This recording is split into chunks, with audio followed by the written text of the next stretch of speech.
নমস্কার বন্ধুরা, অনিন্দিতা রান্নার কেরামতি চ্যানেলে আপনাদের সকলকে অনেক অনেক স্বাগত জানাই।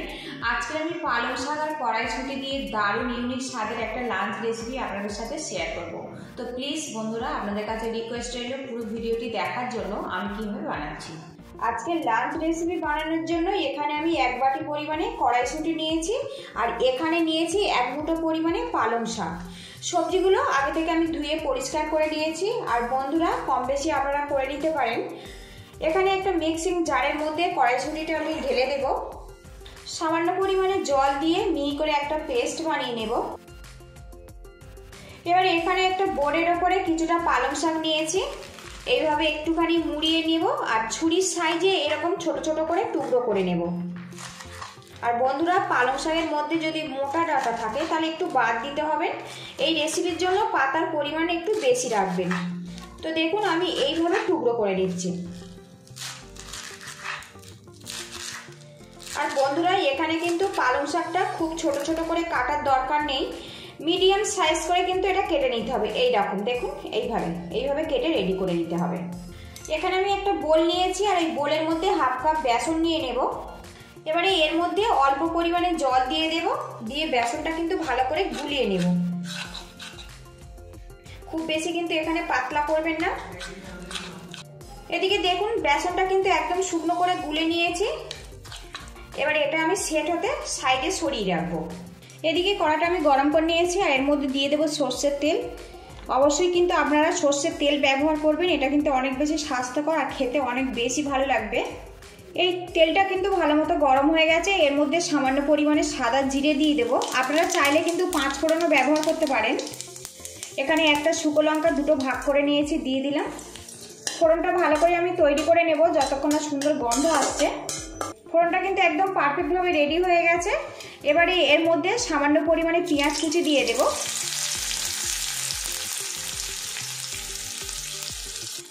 পেঁয়াজটা আমি ভাজা ভাজা করে নেব। আর আপনারা চাইলে কিন্তু এই রেসিপিটা নিরামিষভাবেও বানাতে পারেন। তো দেখুন পেঁয়াজটা কিন্তু একটু লাল লাল ভাব চলে এসছে। এবারে এর মধ্যে 1 চামচ পরিমাণে আদা রসুন পেস্ট দিয়ে দেব। আদা রসুনটা পেঁয়াজের সাথে আমি ভাজা ভাজা করে নেব।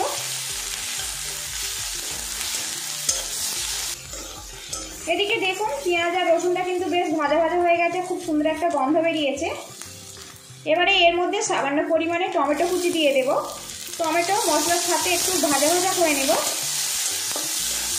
এদিকে দেখুন মশলাটা বেশ সুন্দর করে ভাজা ভাজা হয়ে গেছে আর খুব সুন্দর এখন গন্ধ বেরিয়েছে।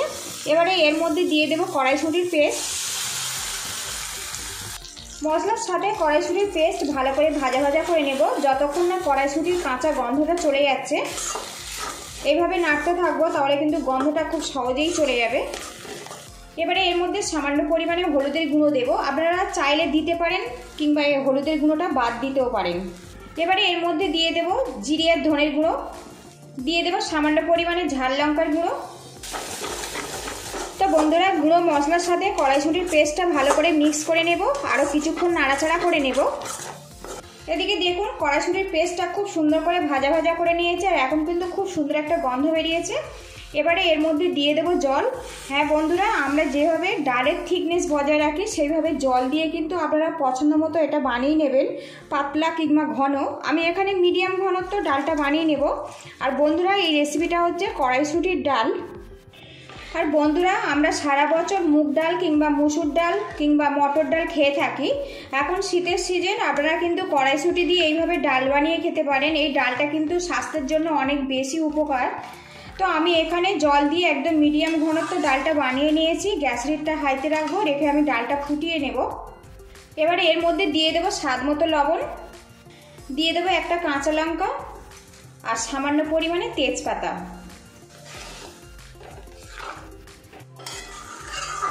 ডালটা দেখুন বেশ ভালো মতো ফুটে গেছে। গ্যাস হিটটা মিডিয়ামে রেখে আরও 3 থেকে 4 মিনিট ডালটা ফুটিয়ে নেব, তাহলে কিন্তু একদম পারফেক্টভাবে আমার রেডি হয়ে যাবে। আর বন্ধুরা, এই ডাল কিন্তু আপনারা রুটি পরোটা ভাতের সাথে পরিবেশন করতে পারেন, খেতে কিন্তু খুবই ভালো লাগে। এদিকে দেখুন কড়াইশুঁটির ডালটা কিন্তু বেশ কিছুক্ষণ ফুটিয়ে নিয়েছে, একদম কিন্তু পারফেক্টভাবে রেডি হয়ে গেছে। সামান্য পরিমাণে ধনেপাতা কুচি দিয়ে দেব, ভালো করে মিক্স করে নেব, নিয়ে আমি গ্যাসের হিটটা বন্ধ করে দেব। এবার এই ডালটা আমি একটা পাত্রতে নামিয়ে নেব। এদিকে আমি একটা পাত্রের মধ্যে কড়াইশুঁটির ডালটা ঢেলে নিয়েছি। আর বন্ধুরা, এই ডাল বাড়িতে বানাবেন আর কেমন হয়েছে খেতে আমাকে কমেন্ট করে অবশ্যই জানাবেন। এদিকে প্যানের মধ্যে কিছুটা আমি তেল গরম হতে দেব। এদিকে দেখুন বেসনটা কিন্তু বেশ ভালো মতো সেট হয়ে গেছে। আর এখানে একটা ছোট্ট আলু গ্রেটার দিয়ে গ্রেট করে নিয়েছি, সেটা এর মধ্যে আমি দিয়ে দেব। আলুটা দিলে কিন্তু খেতে অনেক বেশি ভালো লাগবে। এবারে এর মধ্যে দিয়ে দেব সামান্য পরিমাণে হলুদের গুঁড়ো, দিয়ে দেব ঝাল লঙ্কার গুঁড়ো, এর মধ্যে দিয়ে দেব হাফ চামচ আদা রসুন পেস্ট। এবারে এর মধ্যে দিয়ে দেব কাঁচা পাকা লঙ্কা ছোট ছোট করে কুচিয়ে নিয়েছি, সেটা দিয়ে দেব। এখানে আমি 2 রকম লঙ্কা ব্যবহার করেছি, ঝালটা আপনারা কম বেশি করে নেবেন। এখানে একটা বড় সাইজের পেঁয়াজ ছোট করে কুচিয়ে নিয়েছি, সেটা দিয়ে দেব। এর মধ্যে দিয়ে দেব বেশ কিছুটা ধনেপাতা কুচি। এবারে এর মধ্যে দিয়ে দেব হাফ চামচ কালো জিরে। আর বন্ধুরা, আপনারা কিন্তু পছন্দসই মশলা এখানে ব্যবহার করতে পারেন। এবারে এর মধ্যে দিয়ে দেব স্বাদ মতো লবণ। এবারে এগুলো একসঙ্গে মিক্স করে নেব। এখানে যেহেতু লবণ আর আলুটা একসঙ্গে পড়েছে, বেসনের সাথে মিক্স করলে বেশ কিছুটা কিন্তু জল ছেড়ে দেবে। জলটা কিন্তু বুঝে ব্যবহার করতে হবে। এখানে প্রথম থেকে কিন্তু খুব বেশি জল দেবে না, তাহলে কিন্তু ব্যাটারটা পাতলা হয়ে যাবে, তাহলে খেতে অত ভালো লাগবে না। এইভাবে মিক্স করে নেব, একদম শুকনো শুকনো করে এটা মিক্স করে নিতে হবে। বেসনটা ভালো করে মিক্স করে নিয়েছি। আর একটুখানি চামচ দিয়ে এইভাবে গোল করে ঘুরিয়ে নেব। এদিকে দেখুন বেসনের মিশ্রণটা কিন্তু বেশ ভালো মতো রেডি হয়ে গেছে। সবশেষে এর মধ্যে দিয়ে দেব পালং শাক কুচি। আর পালং শাকের কুচিটা কিন্তু একটু শেষের দিকে দিতে হবে। এবার হাত দিয়ে এগুলো ভালো করে মিক্স করে নিতে হবে এইভাবে। তো দেখুন এদিকে মিশ্রণটা কিন্তু একদম পারফেক্টভাবে রেডি হয়ে গেছে। এদিকে দেখুন তেলটা কিন্তু বেশ গরম হয়ে গেছে। এবারে এর মধ্যে পালং শাকের পকোড়াগুলো দিয়ে দেব।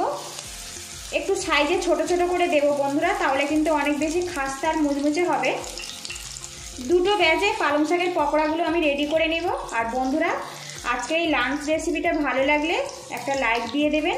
আর চ্যানেলে নতুন হয়ে থাকলে চ্যানেলটিকে সাবস্ক্রাইব করে দেবেন, পাশে থাকা বেল আইকনটি প্রেস করে। আর বন্ধুরা, যখন পালং শাকের পকোড়া আপনারা বানাবেন, গ্যাসের হিটটা কিন্তু একদম হাইতে রাখবেন। যেহেতু এটা শাক দিয়ে পকোড়া বানানো হচ্ছে, একটু তাড়াতাড়ি পকোড়াগুলো রেডি করে নিতে হবে, তাহলে কিন্তু একদম পারফেক্টভাবে মুচমুচে রেডি হবে। কিছুক্ষণ এটা আমি ভেজে নেব। পালং শাকের পকোড়াগুলো কিছুক্ষণ আমি ভেজে নিয়েছি। এবার এগুলো আমি উল্টে দেব। আর একটু হাই হিটে যদি আপনারা এই পকোড়াগুলো ভাজেন, তো পালং শাকের যে একটা সবুজ কালার না, ওটা একদম পারফেক্টভাবে থাকবে। আর ভিতর থেকে কিন্তু অনেক বেশি মুচমুচে হবে। তো দেখুন হালকা হালকা করে ব্রাউন কালার কিন্তু চলে এসছে। উল্টে পাল্টে পকোড়াগুলো আমি ফ্রাই করে নেব, তাহলে কিন্তু সমানভাবে এটা সিদ্ধ হবে আর অনেক বেশি খাস্তা আর মুচমুচে হবে। আর বন্ধুরা, আপনারা তো বিভিন্ন রকম পকোড়া খেয়েছেন, একবার কিন্তু এইভাবে পালং শাকের পকোড়া খেতে পারেন। চায়ের সাথে কিংবা ডাল ভাতের সাথে খেতে কিন্তু অসাধারণ হয়। এদিকে দেখুন পকোড়াগুলো কিন্তু একদম রেডি হয়ে গেছে। আর পালং শাকগুলো দেখুন একদম সবুজ সবুজ ভাব হয়ে আছে। একটা কাঠি দিয়ে আপনাদেরকে আমি দেখাচ্ছি শাকটা কত সুন্দরভাবে সিদ্ধ হয়ে গেছে। দেখুন কাঠিটা কিন্তু একদম খুব সহজভাবে ভিতরে চলে যাচ্ছে, তার মানে কিন্তু শাকটা খুব ভিতর থেকে সিদ্ধ হয়ে নরম হয়ে গেছে। তেল থেকে পকোড়াগুলো আমি তুলে নেব, বাকিগুলো আমি এইভাবে ফ্রাই করে নেব। বন্ধুরা, সবগুলো পালং শাকের পকোড়া আমি ভেজে কমপ্লিট করে নিয়েছি। আর এগুলো কিন্তু অনেক বেশি লোভনীয়। তো কালারটা দেখে আপনারা বুঝতে পারছেন।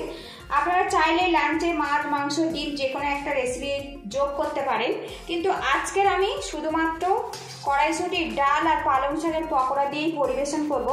আর বন্ধুরা, রেসিপি দুটো ভালো লাগলে বাড়িতে কিন্তু অবশ্যই এইভাবে ট্রাই করবেন। আমাকে কমেন্ট করে জানাবেন কেমন হয়েছে খেতে। পুরো ভিডিওটি দেখার জন্য আপনাদের অসংখ্য ধন্যবাদ রইল। আপনারা ভালো থাকবেন, সুস্থ থাকবেন এই কামনা করে আজকের আমি বিদায় নেব।